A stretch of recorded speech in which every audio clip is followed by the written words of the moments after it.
मैं Shivi Verma. Welcome on dream achievers. आइए अपनी ड्रीम्स को अचीव करें, इसी स्लोगन के साथ हम आगे बढ़ रहे हैं। और लास्ट क्लास में हमने ज्योग्राफी में डिस्कस किया था मृदा के बारे में, जिसमें हमने जलोढ़ मृदा को डिस्कस किया था।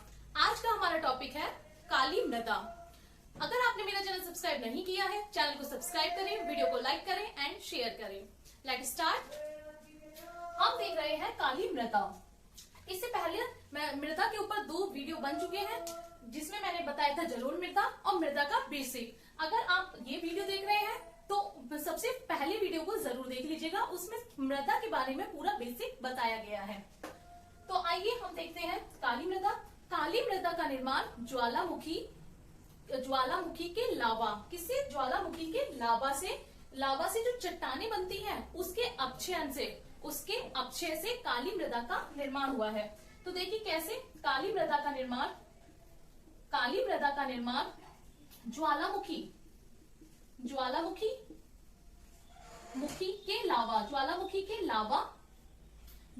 के लावा के जमने से कौन सी चट्टान बनती है? बेसाल्ट चट्टानें। और बेसाल्ट चट्टानों के अपक्षय से काली मृदा का निर्माण हुआ है। तो ये तो आप समझ गए होंगे कि काली मृदा का जो निर्माण है वो ज्वालामुखी के लावा के बेसाल्ट चट्टानों के अपक्षय से होता है। लेकिन ये पॉइंट समझिए कि ये अपक्षय क्या है। तो हम इधर देख लेते हैं अपक्षय क्या होता है। अपक्षय वह प्रक्रिया है जिसके द्वारा चट्टानें टूटती और फूटती हैं और मृदा में परिवर्तित हो जाती हैं। तो अपक्षय चट्टानों के टूटने और फूटने की प्रक्रिया को अपक्षय कहा जाता है। तो अपक्षय क्या है? यहाँ पर अपक्षय एक प्रक्रिया है। किस चीज की प्रक्रिया? चट्टानों के टूटने की। तो हमने क्या पॉइंट बताया? हमने ये बताया आपको कि जो काली मृदा का निर्माण ज्वालामुखी से लावा निकलता है, और लावा क्या होता है? फैल जाता है। तो उसके जमने से क्या बनती है? बेसाल्ट लावा में परिवर्तित हो जाता है या बेसाल्ट चट्टानों में परिवर्तित हो जाता है। अब उन चट्टानों के ही अपक्षय से काली मृदा का निर्माण होता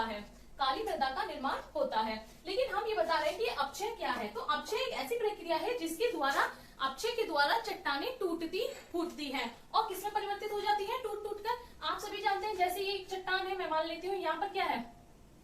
ये चट्टानें हैं। सपोज करिए ये क्या है? चट्टानें हैं।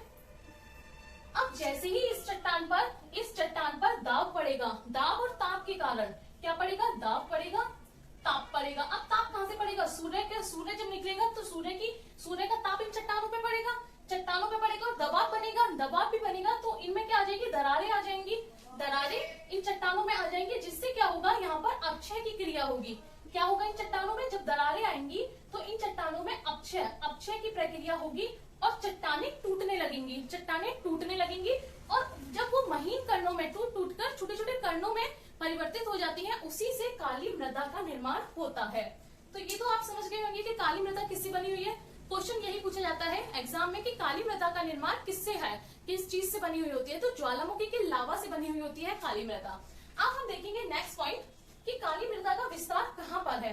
तो आप यहाँ पर देखिए, ये जो मैंने पर्पल कलर में बना रखी है, ये सब काली मृदा है। पर्पल कलर में जो बना रखा है वो काली मृदा है, और जो भी यहाँ पर बना रखा है ब्लू कलर में, वो कौन सी मृदा है? वो मैंने आपके कल पढ़ाई थी, लास्ट वीडियो में पढ़ाई थी आपको।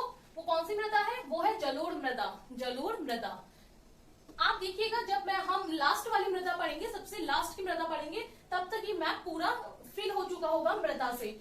क्योंकि आपने लास्ट टाइम देखी थी जलोढ़ मृदा, तब यहाँ पर सिर्फ जलोढ़ मृदा को ही मैंने दिखाया था। और आज हम पढ़ रहे हैं काली मृदा, तो जलोढ़ के साथ साथ काली मृदा को भी दिखाया गया है यहाँ पर, जिससे आपकी एक समझ विकसित होगी और आपके माइंड में एक डायग्राम बन जाएगा, एक इमेज बन जाएगी, जिससे आपको ध्यान रहेगा कि जलोढ़ मृदा कहाँ थी और काली मृदा कहाँ थी। अब नेक्स्ट वाली हम कोई भी मृदा पढ़ेंगे, इसमें ही उसे ऐड कर देंगे नेक्स्ट की मृदा को। तो आप समझ रहे होंगे।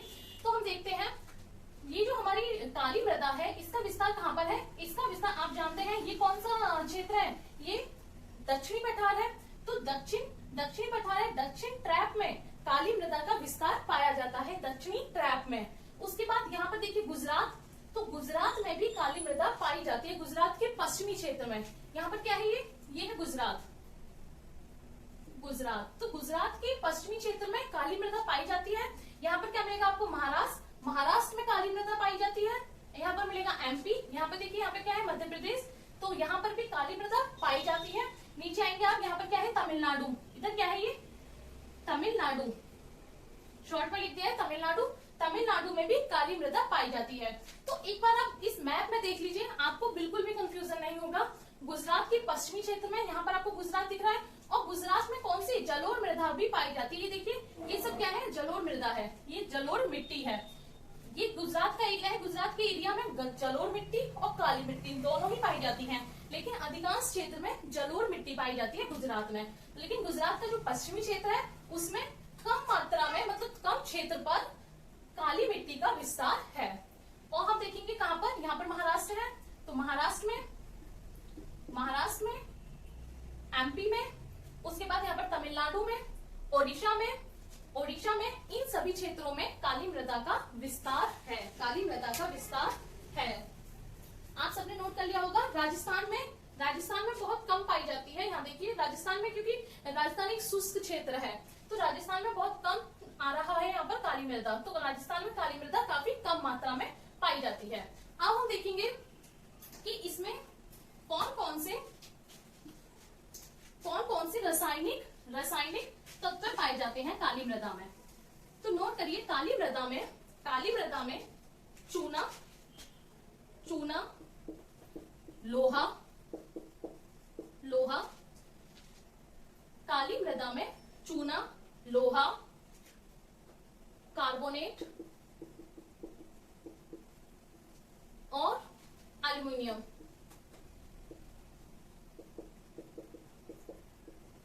हमने क्या बताया कि चूना, लोहा, कार्बोनेट और एल्युमिनियम की मात्रा पाई जाती है। रासायनिक दृष्टि से काली मिट्टी में चूना, लोहा, कार्बोनेट और एल्युमिनियम की मात्रा पाई जाती है। लेकिन अगर देखेंगे हम कि कौन क्या नहीं पाया जाता है इसमें, कई बार प्रश्न इस प्रकार से भी बन जाता है कि इन सब में से काली मृदा में क्या नहीं पाया जाता है। तो आप नोट कीजिएगा, नाइट्रोजन और फास्फोरस काली मृदा में नहीं पाया जाता है। क्या नाइट्रोजन और फास्फोरस काली मृदा में नहीं पाया जाता है। तो पॉइंट क्लियर हुआ होगा आपको। काली मृदा में क्या पाया जाता है, काली मृदा में रासायनिक दृष्टि से बात कर रहे हैं, रासायनिक दृष्टि से काली मृदा में चूना, लोहा, कार्बोनेट और एल्युमिनियम पाया जाता है। लेकिन अगर ये पूछा जाए कि क्या नहीं पाया जाता है, तो नाइट्रोजन और फास्फोरस नहीं पाए जाते हैं, दोनों नहीं पाए जाते हैं। अब नेक्स्ट पॉइंट नोट कीजिए। नेक्स्ट पॉइंट में हम ये देखेंगे कि जो हमारी काली मृदा है, काली मृदा बहुत ही छोटे महीन कणों से मिलकर बनी होती है, मैंने लास्ट आपकी फर्स्ट वीडियो में बताया था, मृदा की फर्स्ट वीडियो में मैंने आपको बताया था कि मृदा किन किन कणों से मिलकर बनी होती है और उन कणों की मोटाई कितनी होती है। तो जो काली मृदा है वो मृतिका आप अपनी नोट्स में देखिए, मैंने आपको फर्स्ट क्लास में बताया था, जो काली मृदा है वो किससे मिलकर बनी होती है, काली मृदा मृतिका से मिलकर बनी होती है, मृतिका से मिलकर बनी होती है। और मृतिका के कणों की जो मोटाई होती है वो कितनी होती है, 0.002 mm से भी कम होती है। काली मृदा मृतिका के कणों से मिलकर बनी होती है। मृतिका कैसी मिट्टी होती है, मृतिका बहुत ही महीन और बारीक मिट्टी होती है। अगर मृतिका से पहले की बात की जाए, मृतिका से पहले कौन सी सबसे बारीक मिट्टी होती है, तो वो होती है कलीलिया मृतिका। मैंने फर्स्ट वीडियो में ये सब बता रखा है, कलीलिया मृतिका, जिसे हम अपनी नग्न आंखों से नहीं देख सकते। तो मृतिका ही सबसे बारीक मिट्टी है जिसे हम देख सकते हैं। और इसके कणों की मोटाई कितनी होती है, तो 0.002 mm से कम मोटाई के इसके कण होते हैं, कम मोटाई के कण होते हैं जिससे मिलकर काली मृदा बनी होती है। तो हमेशा ध्यान रखिएगा, काली मृदा किससे मिलकर बनी होती है, मृतिका से मिलकर बनी होती है। मृतिका के कणों की मोटाई 0.002 से भी कम होती है। पॉइंट क्लियर हुआ होगा। आपको बिल्कुल इस टाइप से पढ़ना है कि आप अपनी आंसर राइटिंग भी कर सकें, आंसर राइटिंग भी आपको बहुत अच्छे से आ सके, आपके पास पॉइंट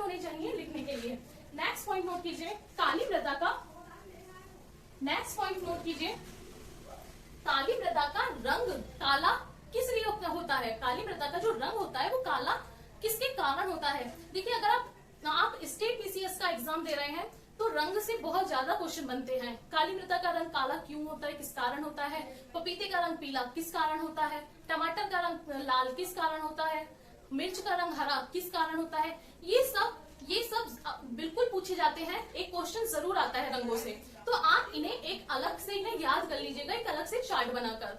हम उसकी भी वीडियो आपके लिए लाएंगे जिसमें ऐसा करेंगे, एक तरफ पदार्थ और दूसरी तरफ उसका रंग देखा जाएगा कि किस कारण उसका रंग किस कारण से होता है। तो वो जीएस में हम डिस्कस करेंगे वो सारी चीजें, और आपको एक वीडियो इस प्रकार का भी लाया जाएगा। तो अब आप देखिए काली मृदा का जो रंग होता है काला, काली मृदा का काला रंग किस कारण होता है? किस कारण होता है? उसका कारण होता है टिटेनी फेरस के कारण, टिटेनी फेरस मैग्नेटाइट के कारण, टिटेनी फेरस मैग्नेटाइट के कारण मृदा का काला रंग होता है। काली मृदा का काला रंग टिटेनी फेरस मैग्नेटाइट के कारण होता है।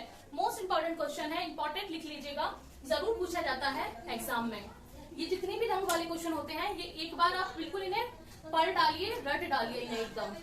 और चीजें समझने के लिए कुछ चीजें होती हैं जो याद करनी पड़ती हैं, तो ये आपको याद ही करना पड़ेगा। काली मृदा का काला रंग किस कारण होता है? टिटेनी फेरस मैग्नेटाइट के कारण होता है। अच्छा, ये जो काली मृदा होती है ये कैसी मृदा होती है? ये चिपचिपी मृदा होती है। चिपचिपी अगर इसमें पानी डालेंगे तो ये कैसी हो जाएगी? लसलसी टाइप हो जाएगी, चिपचिपा सा पदार्थ हो जाएगा एक, इस टाइप की ये मृदा होती है। लेकिन अगर इसमें से नमी चली जाए, ये सूख जाएगी, तो ये कैसी हो जाती है? सूखने के बाद ये बिल्कुल शुष्क हो जाती है और इसमें क्या आ जाती है? दरारें आ जाती हैं। तो इसकी एक विशेषता है, जो काली मृदा होती है जब इसमें पानी डाला जाता है तो ये चिपचिपी और लिसलिसी सी हो जाती है, और जैसे ही ये सूख जाती है तो इसमें दरारें आ जाती हैं, ये इसकी एक प्रमुख विशेषता है, ये इसकी। और क्या होती है? ये सुकुड़ भी जाती है, जैसे ये सूखेगी तो सुकुड़ जाती है सूखने पर, और क्या हो जाती है? इसमें दरारें आ जाती हैं। और नेक्स्ट पॉइंट है आपका, काली मृदा। काली मृदा किसके लिए बहुत फेमस है? काली मृदा कपास की खेती के लिए। काली मृदा कपास की खेती के लिए प्रमुख मानी जाती है। कपास की खेती किसमें होती है? काली मृदा में ही होती है। कपास की खेती किसमें होती है? काली मृदा में ही होती है। तो ये पॉइंट भी आपके लिए बहुत इंपॉर्टेंट है, इस पॉइंट को भी आप ध्यान रखिएगा। काली वो होती है, मिट्टी होती है, उसमें कपास की खेती की जाती है। आप एक बार चेक कर लेते हैं कोई पॉइंट रह तो नहीं गया है।